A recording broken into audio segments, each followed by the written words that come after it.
I've got the list of things we're gonna talk through. So, Yeah. Zane, thanks for taking some time to chat. What's this all about? What are we Well, first, doing? thanks for you reaching out. I was pretty excited when I saw that because I've, sort of had the same thing brewing in the back of my head for a while. Just like, there's got to be some other accountants that can just have a conversation. And, I think that's what we're going to do today. We're going to have a conversation. I think the focus for us on this sort of first round of conversations is we both have an accounting business, like accounting practice, an accounting firm, whatever we want to call it. But both of our businesses look very, very different. And the route to that business looks extremely different. We both took a different path to get here. We're both focusing on extremely different areas in terms of our niche clients. And then we have very different types of business in terms of size and the way we do things. That's right. Yeah, that's right. Some questions and off we go. So it's a very different, strategy from it. And, part of that for me is obviously what I mentioned. We have a slightly unique structure in that our vast majority of labor sits in another country. Yeah, it's in South Africa, right? Correct. So we're down in South Africa. One of those sort of questions when people ask me about my firm as well, and they always surprised is we're a team of 39 people at the moment. That's great. So, we're not big, but we're not small anymore either. It's a lot of moving pieces with all those people. And the way we've got it set up at the moment is there's 8 of us in the US, and then we have 31 team members down in South Africa. 2 of them being support staff, so my ops manager and my HR manager. And then the balance of that is all billable people, accountants, professionals that go in. And, I like to call them sort of like my fairies or my pixies, and they're working at night, right? Working on the cobbler's shoe while he sleeps, getting the work done, which gives us a big advantage, especially on the bookkeeping work, because we're able to work while everybody else is sleeping. So it feels like we're speeding through the timeline because we're sort of cheating a little bit. We're grabbing time when other people aren't able to do it. And it just gives us advantage of speed and advantage of price. We're able to keep our pricing a lot lower, which for me is really important because a lot of these small businesses, like this is their livelihood. There's not a lot of free cash flow if you own a winery. It's a tough business. You're dependent on the weather. You depend on people's taste. You can make a wine that everybody loves for 10 years. A year 11, everybody decides they don't like that wine anymore. Well, you're in trouble. So we try to keep the price as low as possible and focus on what we believe are the core services to get those books in a place where decisions can be made. And that the folks that are in South Africa, is that a 9-hour difference, 8-hour difference? So 10 time zones apart. Oh, they don't have daylight savings. So depending on the time of year, it's either 10 or 9 hours. So currently we're 9 hours apart, from South Africa to California. True, because you guys are West Coast. That's right. I am in the Midwest, so Central Standard. Okay. So you've got 2 hours on them. So you have more overlap than we do because most of the time they're clocking off as we're clocking in.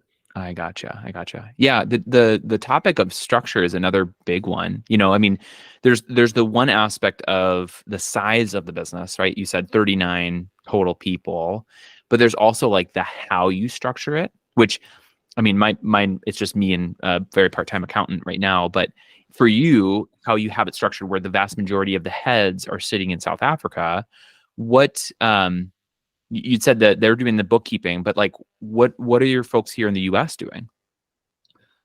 So the way it's set up on each project is that we'll have a 3-person team, right? And the way that the team is put together, we'll have a junior, a senior, and an account manager. And the process goes that the junior does work that the senior reviews, the senior does work that the account manager reviews, and the account manager takes ultimate responsibility. Now, those account managers are our US-based team members. Their two of their primary responsibilities are that they're the communication points between the team and the clients. So even though we've got this complex team and we've got multiple people working on projects, the client doesn't need to know who those people are. They just need to know that, hey, Zane is my account manager. If I have a question, I'm going to reach out to him. If The team has a question. I'm not going to get it from a bunch of random places either. Zane is going to send me a consolidated list of questions. My communication point is going to be with them. And I can email him, text him, call him, get in touch with them. It doesn't matter. Then the team in South Africa is doing the vast majority of the work. Yeah. So the big second role is then, being that person that is reviewing the work, making sure it's up to quality, trying to, catch any potential errors that slide through. As you know, we're all accountants. It's never going to be perfect, but we try to get as close to accurate and consistent as we possibly can. Yeah. So it's like, on the one hand, it's client facing in that there's just that one point of contact. So it's a better experience for your client. But on the other hand, it's also that reviewer kind of like a general oversight to make sure that the quality is there. Yep. And I imagine the benefit of that too is that you have the folks that are, US based. So there's more cultural, alignment with your clients because all your clients are here in the United States. Yep. Do you find that in the way that things are structured, where you've got, the majority of the people doing a lot of the heavy lifting are in South Africa, do you find that there's ever challenges from a cultural perspective, even within the team? I mean, it's something we've spoken about a lot. Our team is fairly diverse, right? Our youngest team member, I think, is 25 years old, and our oldest team member is in the mid 50s. Okay. So you got a 30-year swing in people, right? On top of that, our makeup of our team is very different. In the US, we are 4 males and 4 females, where in South Africa, we're 29 females and 2 males. Oh, wow. So you've got that, right? Okay. Very different backgrounds as well. Just of the US team, I go through it. There's 2 of us from South Africa, pretty new to the country. We have a team member that was originally from Texas, now living in California. We have a team member who grew up in California, but her family is Middle Eastern. We have another team member that grew up in California, but his family is Mexican descent, and he was in the military. I have another team member who lives in Napa, grew up in the area, but this is his second career as a professional basketball player before. Really? Yep. And then we have a team member who, grew up in Pacific Northwest, spent a lot of his career in Alaska, where the way they do business there is very different to the way that, you do business everywhere else. Very diverse team just with the 8 of us here. And that takes, before it takes into account a country like South Africa, where there's 11 national languages, right? Wow. So it's in terms of diversity, and, we would love to be even more diverse than we are, especially on the South African side. But it's just, even that space is just very different because we probably have at least 3 different home languages for people. Not all of them, English is not their first language. They speak different languages to their parents. And, so you've got all of that mixing up. And then the hardest thing that I think we all need to adjust to is that American English and South African English are very different spoken languages. I sort of spoke about my nomad accent at the beginning. And a lot of that is I had to change my dialect moving to California because for the first 6 months, nobody understood a word I said. It's just crazy. I've got my family, I've got a lot of Afrikaans speaking family members. Okay. So I've got the sort of very mixed English Afrikaans dialect where, my wife, born and bred in Cape Town, very English dialect, no problem. When we first moved out, I literally told her, can you answer for me? Because they're not going to understand a word I say. And she would say, no problem. I'd say the exact same words, and they'd just look at me like I was crazy. No clue. That's super, super interesting. I had never even considered that, but what you had just said about, even though you've got a US-based team, even within the US-based team, there's a ton of diversity that's different, like culturally different. In terms of how people would interact. Here I'm thinking like, oh, you have a US-based team and a South African team, so that's where the majority of the rub would be, but people coming in with lots of different experiences. Yeah, I think it's always lost on people, right? Especially in the current political environment that we live in this country, that diversity is just a pure color thing. But I think people like forget that if you grew up in a different state, like every state is wildly different. Yep. Can I give a little aside on that? Growing up here in Minnesota. So two really fun asides. The East Coast and the West Coast. So when we're dealing with our East Coast friends, which I've had plenty of coworkers on the East Coast will just tell it as it is. They don't really have a ton of time. They're just going to cut right to the chase. Here in Minnesota, in the Midwest, Minnesota nice is a real thing. And so you got to be like, go out of your way to make sure that these people are not, feeling bad in any possible way. Otherwise, that's on you. So even right there is a bit of a cultural, divide. And then, West Coast and Midwest, I'd say there's probably less of a divide there, but there's still plenty of differences, specifically with California. Yeah. So it's definitely, I always see the big difference between East and West Coast. Like the West Coast conversations are a lot more laid back. And when I have somebody that is, from the East Coast and living on the West Coast or talking to them on the East Coast, it is short answers. A lot of time it's like, wow, that's pretty abrupt. I'm not used to that of it, like since I've been living in California. And it's just a different, dialect at the end of the day. And then we've done, some conversations with wineries in the South and, especially in Texas. And if it's a Texas winery owned by somebody that's not from Texas, pretty good conversation. If it's a Texas winery and it's Texas born and bred, yeah, that conversation ends pretty quickly, because they're like, you're offshoring where? Right. It's just like it's not even a consideration. Like, it's just that it doesn't make sense. There's no US flag on it. We're not interested type situation. So there's that total. Like it is crazy how different people's backgrounds and upbringings can be, and it creates a very different conversation. So yes.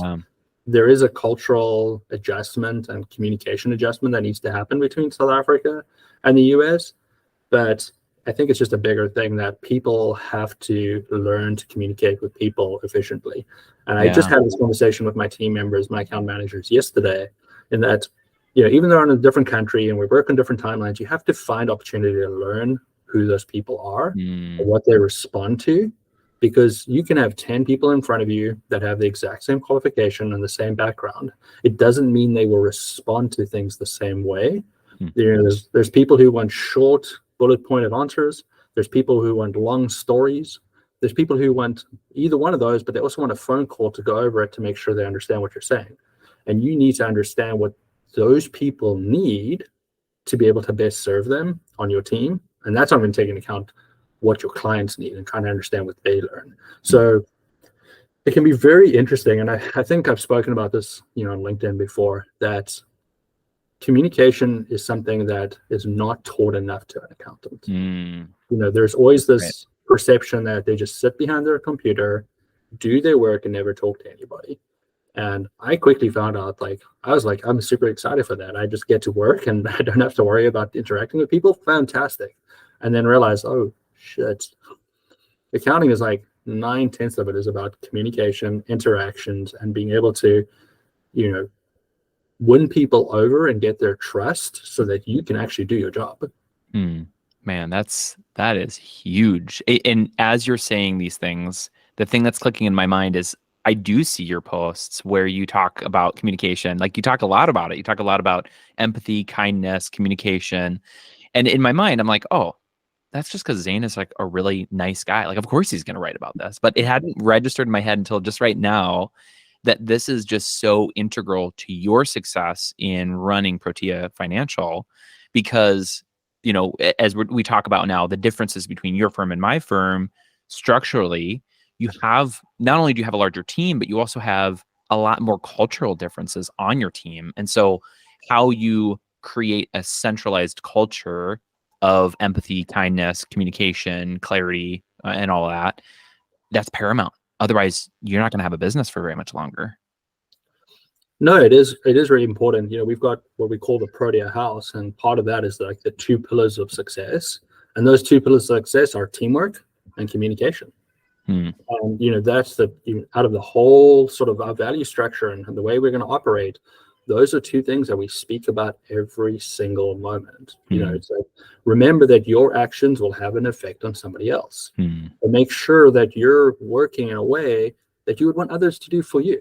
There's no point of like, hey, the deadline's 5:00 today, so I'm going to send you this report at 4:55. Good luck. Like, that's not good teamwork. You're going to leave somebody else frustrated. And then the other side, it's communication, right? We all have things that pop up, like, hey, I have a sick kid at home. I'm sorry, I'm going to be a little bit late on this report. Well, tell me that in the beginning of the day. Don't tell me at the end of the day, sorry, I'm not going to make your deadline. I had a sick kid at home and I didn't, get the work done in time. Same message, different timing, different outcome. Less frustration as well as opportunity to make a plan. So I always believe that communication, as much as you possibly can, is really, really good. And I talk about, being clear, being concise, deliver the message with candor, and deliver it timely.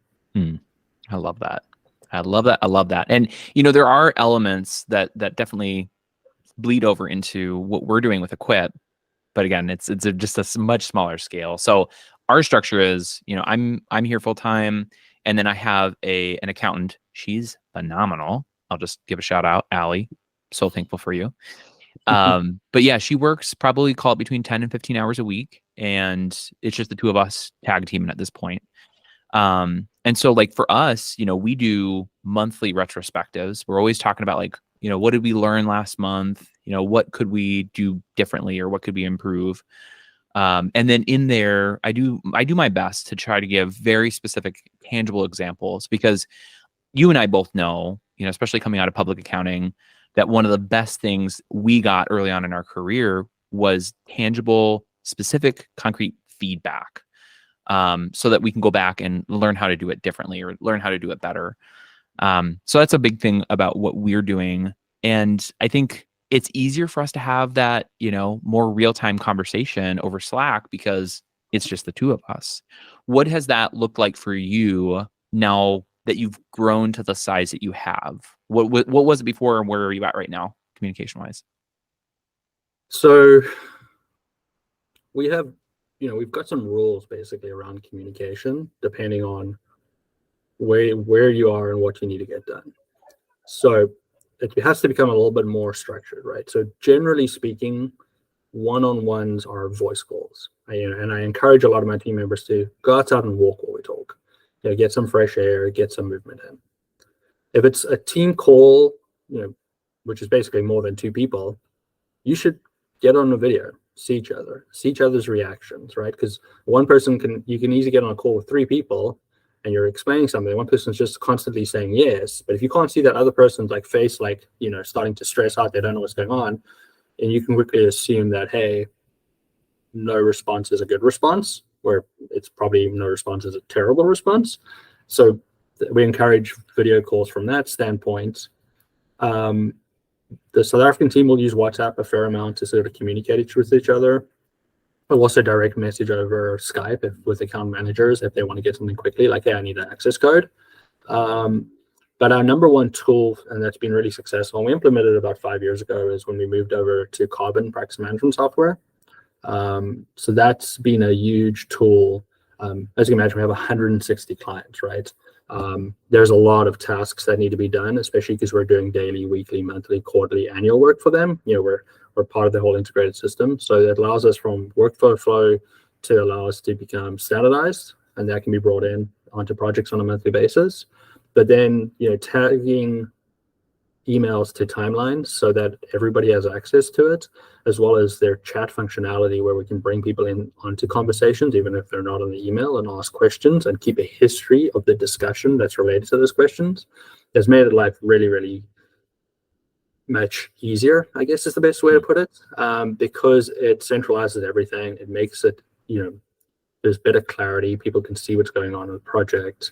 If it's on the timeline, anybody can go find it. So if somebody's sick on vacation, what are they talking about? Oh, let me go find it on the timeline, rather than, it's stuck in your email somewhere. So that's been a very integral part. And then just developing processes around communication on how often we talk with people, as well as the feedback mechanism. So everybody has a performance manager who is their person that will check in with them and see how they're doing. And we do performance appraisals twice a year for the team as well. And our goal over there that there should be no surprises coming out of performance management. And we're able to achieve that this year. This past one, we just finished them about 20 days ago. Nobody was surprised with the outcome. There was no I never knew that was a problem. That's good. Type feedback. So all these little pieces and, structures, and having an HR manager and performance managers, and, hey, I have a problem with this person, what's the escalation process to be able to, solve the problem, has helped us put in a place where we generally speaking, communication is strong. It's something we're constantly working on. And, the next 6 months, a big focus for me is have the account managers talk to people more often. So I'm setting goals and changing some of the rules around team phone calls so that we can introduce more phone calls, more verbalization with each other, more getting to know each other in the next 6 months to try and integrate the team even better, because we have grown quite a lot in the last 2 years. So we get to know each other, understand how we work, and potentially even making some team changes if we sort of realize, even with these calls, these people are still sort of banging heads all the time. Like, well, maybe we just need to make a team change, because it's, we got to be realistic. Not everybody can work with everybody. Yeah. Yeah, and I make a good example. One of our best accountants, one of my managers down in South Africa, there is no ways her and I can work together. We are way too far on the spectrums apart from each other. She's super detailed. She writes long, detailed emails that people love, where I'm like, one word answer, short, concise. If it's more than 3 sentences, I'm probably not even reading your email. Yeah. So we're just too far. So we can work together, and we've worked together being successful. But at one point, I was just like, this is not working, right? I'm frustrated. You're frustrated. Like, none of us are happy, even though we're doing good work. Like, it just doesn't work. So I'm going to take you off my projects. You didn't do anything wrong. It's probably more me than you anyway. Yeah. But we're going to just move it on. And